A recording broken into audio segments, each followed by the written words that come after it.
Welcome back. In today's episode, we speak with Brad Davidson. He's an author, speaker, and high-performance coach. He has consulted with some of the top athletes around the world, and he's going to tell you, exercise less and eat more. That's intriguing. Stay tuned and listen to what Brad has to say. Welcome to this edition of Peak Performers Podcast with your host, Thor Conklin. Thor will be sharing the necessary tools, strategies, and psychology you'll need to become a peak performer in any area of your life or business. Thor Conklin here. We give you the tricks, the tips, the tools, the strategy, the technology, and the psychology peak performers use in order to get more done and execute at the highest level. If you know what to do but struggle with getting it all done, or simply want to raise your game to the next level, this podcast is for you. Sit back and enjoy. Brad Davidson is an author, speaker, and performance coach from Orange County, California. He's a highly respected nutrition and fitness expert, a world-renowned strength coach, and an international speaker on the topic of metabolism and performance enhancement. In the past 3 years, Brad has consulted with over 450 CEOs, athletes from 28 professional teams, 6 first-round NFL draft picks, 4 Miss California contestants, and 9 athletes from the Crossfit Games. His book that came out last year, The Stark Naked 21-Day Metabolic Reset. Brad has been featured in Fast Company, Inc., The New York Post, Muscle and Fitness Magazine, Men's Fitness, and Martha Stewart Living. Please welcome Brad. Brad, thank you so much for being with us today. I know the audience is going to get so much out of the conversation we have today. You know, for those that have not read the book, give us a little insight as to what the book contains. Yeah, so the book is really the strategies I've learned over the years of having to deal with high achievers.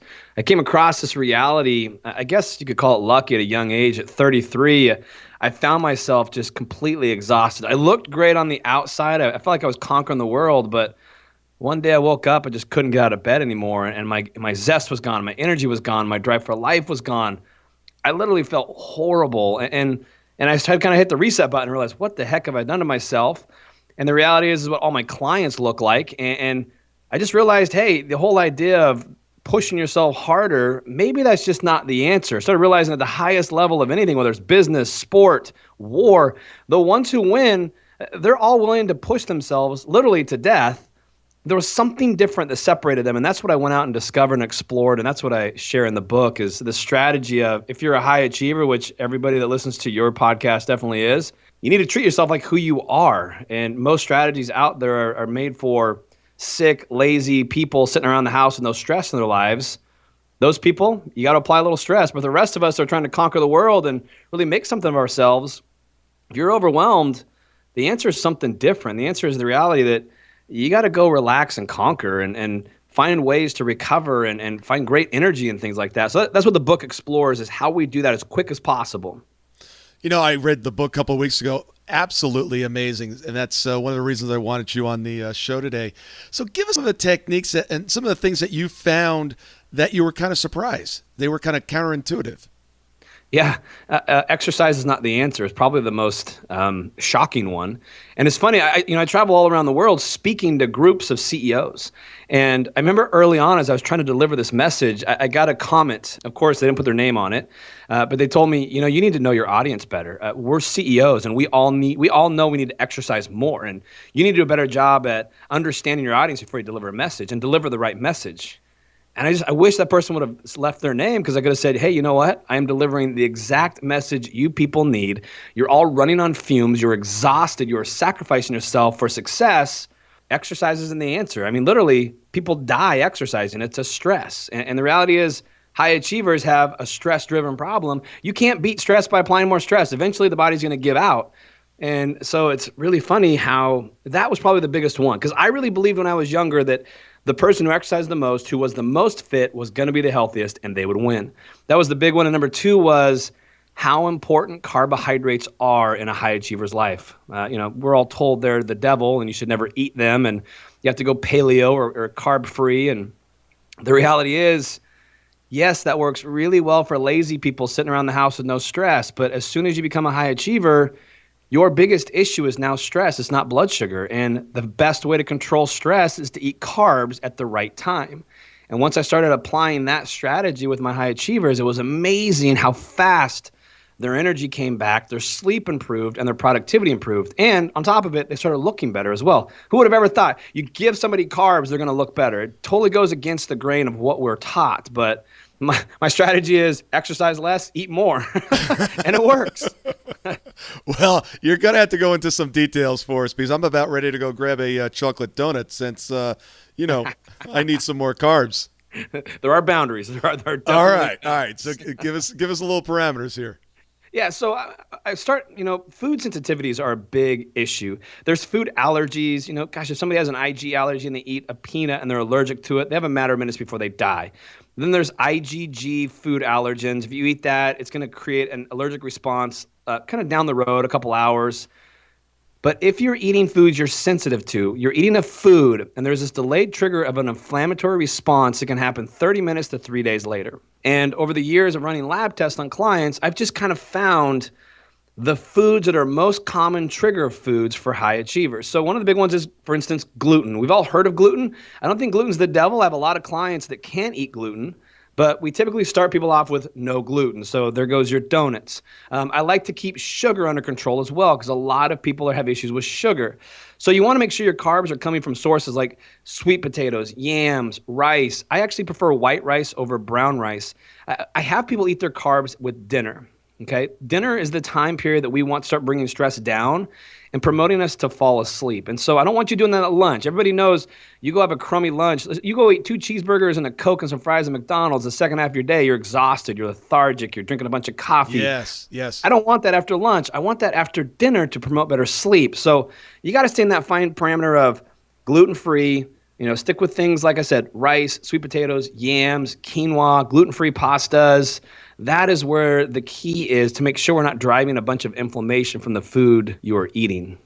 Interesting. I was just listening to a podcast not more than 3 days ago, and they were talking about the exact same thing. Very interesting.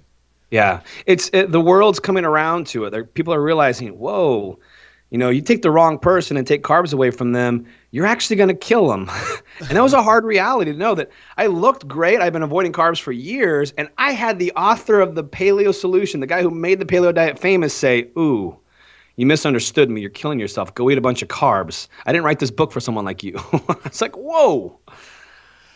Energy is life. Life is energy. And in order for a CEO, an executive, an entrepreneur, in order for them to perform at their best, we've got to have that energy. So diet is the first piece. Talk to us a little bit about what you're doing as far as the workout. You're saying sometimes we're working out too much. I'm at the gym 7 days a week. I'm not, I'm there for 30 minutes and I feel good. But I think there's always a next level. Tell me a little bit. Yeah, there definitely is always the next level. Exercise is that one parameter you have to really control. Now, I don't let people go exercise blindly. I really like to use a tool called heart rate variability. This is tapping into the spacing between your beats, and that directly correlates to the autonomic nervous system. That's that system that controls fight or flight or rest and digest. So I have my clients every morning, they wake up, they take their heart rate variability, and they get a score. And most systems now are really nicely set up. You get a green, a yellow, or a red. Green means go. Green means, hey, go crush it at the gym. Go push yourself hard. Go have a high aggressive, high intensity workout. Yellow, or sometimes they're amber, that means, hey, you woke up, you're stressed. You didn't recover very well from your stress yesterday. You're still under some stress. Maybe back off a little bit. That's when I like people to go in and do more what I call cardiac output, controlling heart rate. So the heart rate's staying between 120 to 140, maybe going up to 150. That's actually a stress-reducing type of activity. It's the old school fat-burning zone. It's not the best way to burn fat. My industry said, if it doesn't burn fat, it sucks. Let's get it out. No, it has its place of controlling stress because stress drives fat gain. So if somebody wakes up and their HRV is a yellow or an amber, it's back off. And if they wake up and it's a red, that is the day I will not allow clients to go to the gym. I mean, you go to the gym, you're risking death. People die on the treadmill. I think 1 in 15,000 people a year die on the treadmill.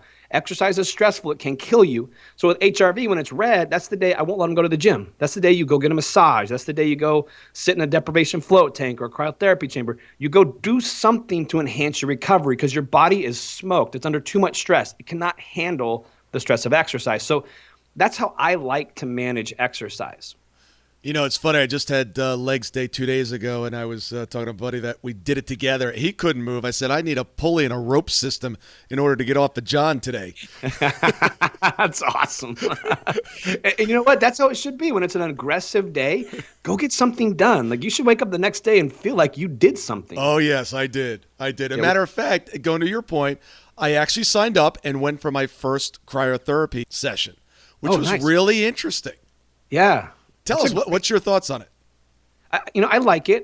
It's still new. The science is still new. The research is, so far, it looks to be very positive. But it's young. It's new. They haven't replicated a lot of the science that's out there, and it's hard to find good science on it. But what I have found, basically, when you start testing HRV, you can start testing these parameters on people. So if somebody wakes up, let's say they woke up this morning, they're a red, their heart rate variability is in the tank, the body is stressed. Now, is this done on what kind of machine is this done on? Yeah, they have all kinds of apps now. So the one I personally use with my clients is called BioForce HRV. It's by a gentleman named Joel Jameson. That one costs some money. I think it's $147 or $197 for the system. But Elite HRV is another app you can download. It's free. You just need a Polar Bluetooth heart rate monitor to connect to it. And you just take it every morning. It's really easy to do. But if somebody's a red and then they go do cryotherapy and the next morning they wake up and bang, they're a green, we know that's a really good stress recovery response for them.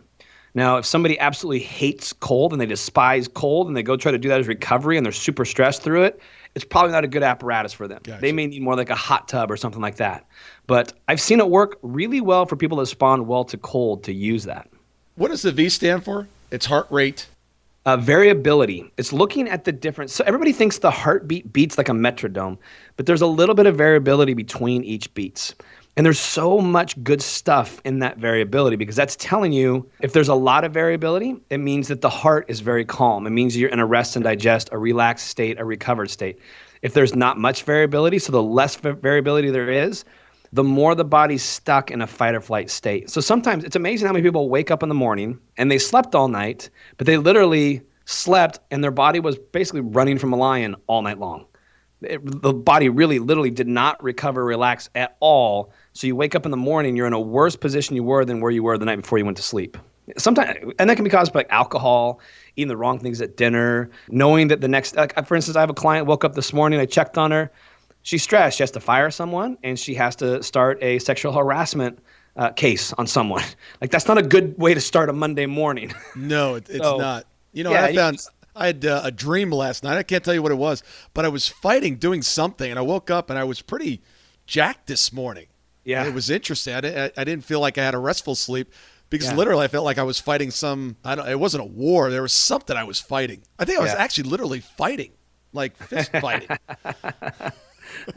That's incredible. I mean, that's an example of, yes, you were sleeping, but you probably weren't recovering very well. And it's interesting because most Mondays, my clients' HRVs are lower, which is typical. I mean, the most common time to have a heart attack is Monday morning between 8 a.m. and 9 a.m. I just see it. It's like the stress of Monday is really difficult on a lot of people. So the cure for that is just don't make Monday your first work day. Just work 7 days. Perfect. Like us entrepreneurs, right? You know, what's the difference? The day you go to the gym and do an easy workout, not your first hard workout. Exactly. Tuesday's usually the first hard workout for my clients. So tell me what you tell an executive. We all love that adrenaline rush, and sometimes we use that stress, and we actually, I don't want to say enjoy it, but we use it as fuel. What do you tell clients that are doing that? Yeah, we definitely thrive off it. It's what separates us. You know, it's funny, when I first kind of went down this journey, I remember I was told I had an autoimmune disease caused by too much stress, and the hair of my beard was falling out, and the doctor told me to stress less. And that was my prescription as I walked out of his office. I'm like, God, I don't feel stressed. And the first person I went and saw, they said, hey, find your biggest sources of stress and run away from it. I'm like, gosh, that's my business, my wife, and my kids. I don't think that's going to work. And so I didn't do it. But I had a lot of executives and business owners at the time I actually got a couple of them to sell their business. And what was interesting is that the first 2 weeks, they slept like crazy. And, once they caught up on their sleep, all of a sudden they started getting antsy. And within a matter of a month, they were so bored, they were starting another business. So I tell my CEOs, the answer is not to run away from stress. The answer is to become resilient to stress. And the way you become resilient to stress is by managing it. You have to know how your body's handling stress. The days that you are waking up and it's under a lot of stress, you have to do things to buffer the stress. The days you wake up and your body's in a good place are the days you can really push hard and deal with your stress and have your stress be good for you. But if you wake up stressed and you force stress, literally what's going to happen is you're going to start causing your brain to malfunction. You're going to make horrible decisions. It's going to cost you a lot of money. You're going to get too emotional. You're going to make bad decisions. You're going to do things you regret. So what I've taught my CEOs, you learn how to manage your stress. You become resilient to it. The days you need to show up and be all in, maybe it's a presentation or negotiation, your brain is all in. You're making great decisions. You're not being emotional. You're handling the obstacle really, really well. As a matter of fact, you're usually much better than the person you're up against. Give us some other examples of some tools, tricks, techniques that you use in order to get peak performance. Yeah, one big one, there's a lot of good research out that shows for every 90 minutes to 2 hours of focused work, if you take 10 to 15 minutes and just detach, that throughout the day, you're actually more productive. So what I like clients to do is just, every couple hours, take a 10 or 15 minute break. Go for a walk, especially outside. That's really, really powerful. Do a 10-minute meditation. There's great apps out there like Get Some Headspace or Calm, or just take a 10-minute nap. And you're not going to fall asleep, but you're just detaching from your focus. You're letting the body calm down. You're reminding the body nothing's trying to kill it. That drives better productivity. Number two, I really focus on sleep. I think sleep is the key to success with high achievers. Now, it's interesting because Generation Xers and older have really been led to believe that sleep is for the weak. And so we are taught to sacrifice that.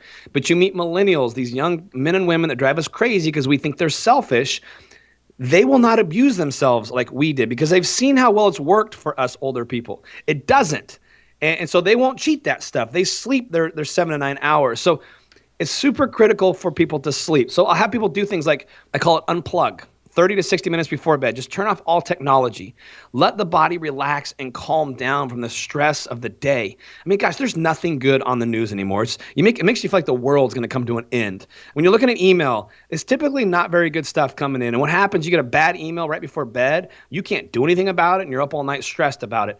I would rather people disengage from work and the chaos of our world and re-engage in themselves and those that they love the most. It drives better sleep.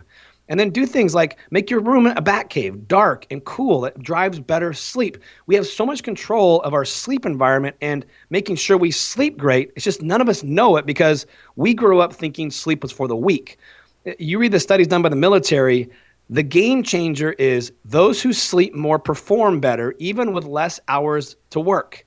Dramatically perform better. And not just like small percentages, like the difference between 7 hours and 6 hours on performance. The group that sleeps 7 hours outperforms the 6-hour group by 26% very quickly. It's incredible how powerful that is. So those are the two big things. Take periodic breaks throughout the day and make sure you sleep. And that is how you become really stress resilient. Yeah, it's interesting. I've never had a TV in the bedroom, or I shouldn't say for the last 20 years. And I just eliminated TV completely about 2 weeks ago. And it's interesting because in my bedroom, it is pitch black. Literally the windows, it's kind of funny, behind the curtains are boards, cardboard covering the windows. I mean, there's no light that comes in. I make that as dark as possible. And I have an air cleaner in the room. Yes. It has like a white noise. And there's a little red light on top of it. I put a hat over top of that because I don't want to see the light. Yeah. That's smart you do that because that little light can totally disrupt natural melatonin production. It doesn't take much. Yeah. So I just by the sounds of your sleep environment, I love it. I'm sure you sleep great. Do you have a problem sleeping? I do. A couple of years ago, I want to say about 10 years ago, I started to train my subconscious mind to put me to sleep quickly. And it takes me about 90 seconds. Awesome. Literally. And then I'm done. Now I'll get up in the middle of the night to use the bathroom or something, but man, I'm out. That's it. Yeah. And one of the keys for me is I get everything out of my brain every day. So before I go to bed, my schedule for the next day is set. There's nothing that is lingering or questioning, or I'm not thinking about it. It's done. Schedule's set. And then by my bed, I keep a little pad. If I wake up in the middle of the night without any light, I'll just scribble something, a note. I rarely do that. But it's there in case I have to. That's awesome.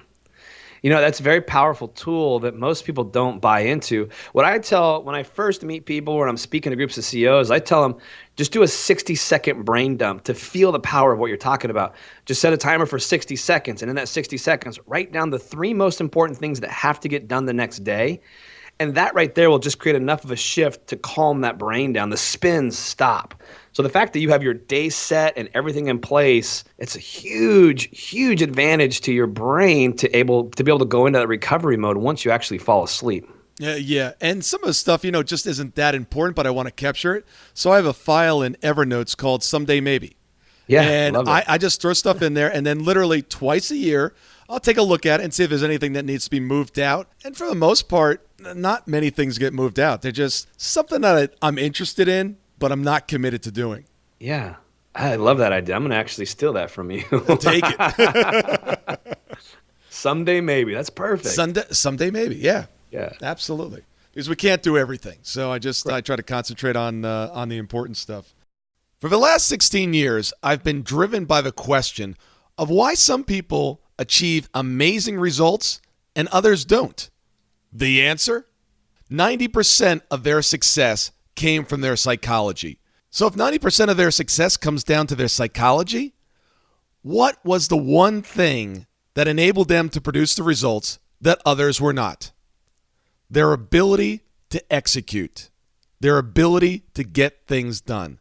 Now, we all know how to get things done, but some of us do it better than others. And some of us are not even coming close to tapping our potential. So if you're truly committed to tapping your potential and really becoming a peak performer and getting the results that you need, want, and desire, take your phone and text the word BE Summit. That stands for Business Execution Summit. One word, BE Summit, and text that to 41411. I'm going to send out some additional information on our upcoming event that will truly teach you the science of execution. Thank you so much for listening today. I really do appreciate your time, and I hope you found today's show valuable. If you would like to receive these shows automatically to your phone or to your computer, simply go to iTunes and subscribe. After listening to several of the shows, if you're so inclined, please leave us a 5-star rating, as this helps us reach additional people and spread the message.